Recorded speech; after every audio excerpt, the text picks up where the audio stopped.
अभी मैंने देखा कि या सभी ने देखा कि श्रीलंका में भी हुआ, नेपाल में भी हुआ और बांग्लादेश में भी हुआ, कई जगह खबरें ऐसी आती रहती है।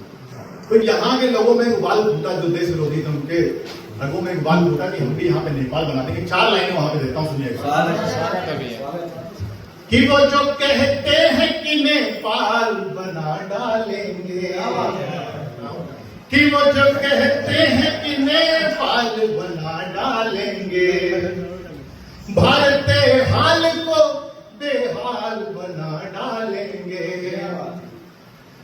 जो ये पाला है जहन में फितूर तो सुन लो, जो ये पाला है जहन में फितूर तो सुन लो, जीते जी तुमको भी कंकाल बना